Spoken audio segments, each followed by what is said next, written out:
some breaking news to cover today. One of the biggest manga sites that houses thousands upon thousands of manga has officially shut down. It is the manga equivalent of the burning of the Great Library of Alexandria.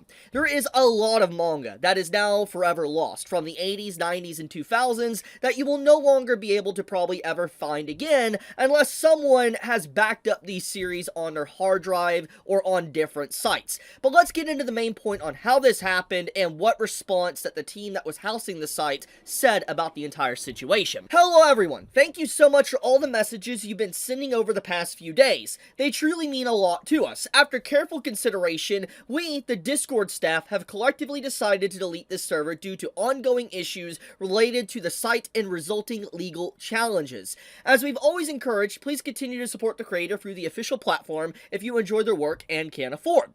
Some of our staff members have decided to create a new community focused on reading with the hope of continuing the connections and friendships that have been built over the past few years here. As for me, my journey ends here.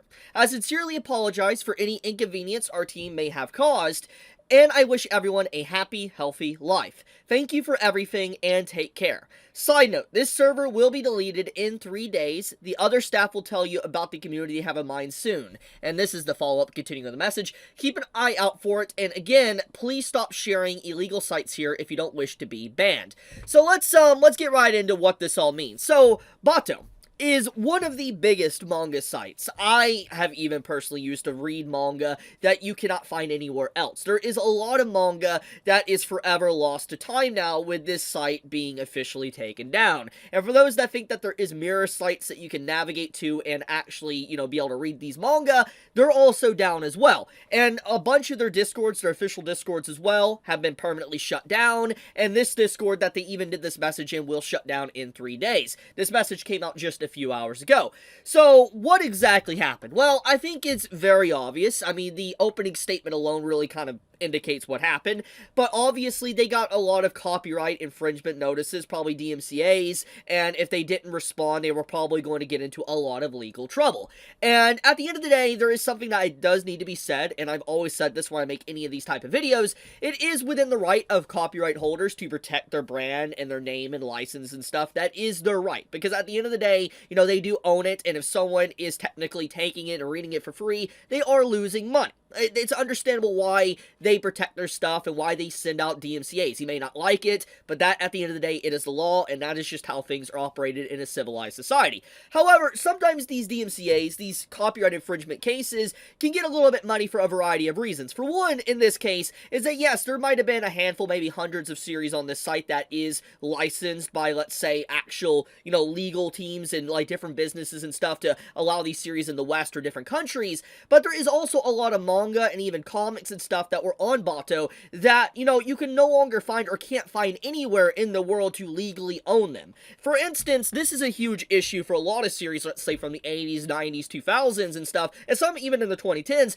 There is a lot of manga that are just not translated by an official company. For instance, they're not picked up by anyone in the West, and so the only way you could technically read these series is through their original, language, aka in Japanese, and you have to go to Japan to read them. There is no legal way, but even then, if you were to want to read these in your native language, you would have to rely on fan translations, which a lot of these series were fan translated, put on Bato and other sites, not going to name them, and you basically, if they were taken down, you no longer can read those. And at the end of the day, a lot of these different groups that were, let's say, fan translating these manga, these fan translation groups might no longer be around. They might actually have already separated. They no longer exist, maybe for eternal reasons. Maybe also they got into legal trouble. But whatever the case may be, the point here is that thanks to the takedown of Bato, there is going to be manga that are just permanently lost, unless someone backed up the site or backed up these series to post somewhere else. And as much as people want to say, oh, it's not that big of a deal, it is, because this becomes, a problem to where a lot of manga, for instance, can become lost media. Manga that, used to be the talk of the town for these niche communities are now just gone. Or manga that could be the next big thing if one day, if it blows up and explodes, you might not ever hear about it now because it's permanently gone. But it's also just preservation of these series, because it's history. It's manga history in its entirety, and if these series are lost and nobody can read them again, it's kind of sad, honestly. You can't experience these stories that these creators put their heart and soul into.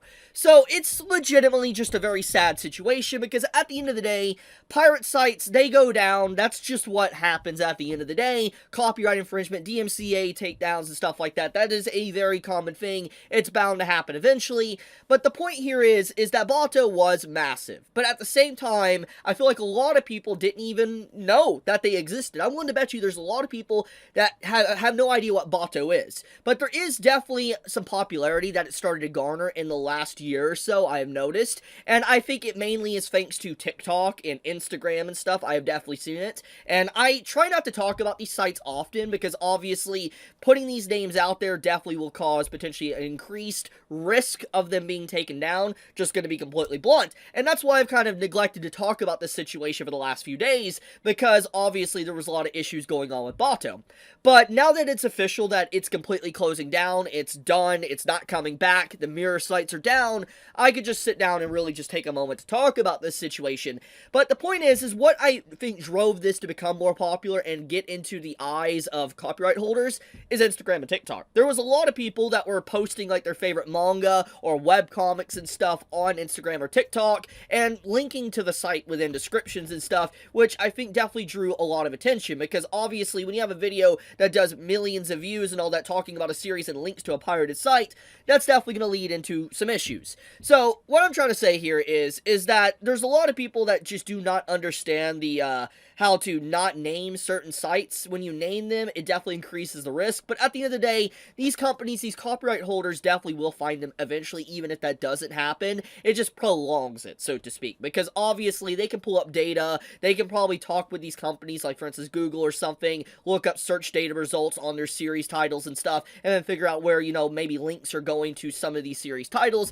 It wouldn't necessarily be hard to figure out, what sites are technically pirating their licensed content. But anyways, I'm going on a little bit of a tangent. The big issue here I have with this entire situation is that there is a lot of series that aren't even copyrighted, that are not even licensed, that are now gone. And that is legitimately just sad.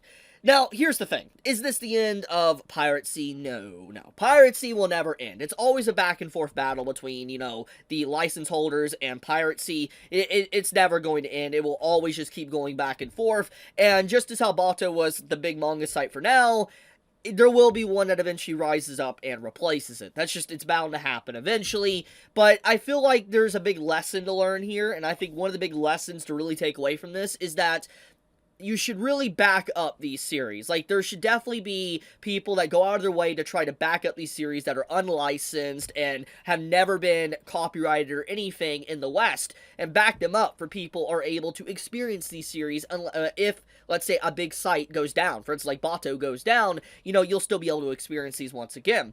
But I'll leave it at that. I wanted to talk about this situation because it's a pretty big deal, actually. I mean, there's a lot of people now talking about it, millions of people, and I felt like the situation has definitely bubbled to the surface now where everybody is talking about it. So, yeah, tell me your thoughts in the comments below. How many manga have you read from the site? Did you even know the site existed? Let me know in the comments below. But be safe, stay healthy, Chibi out.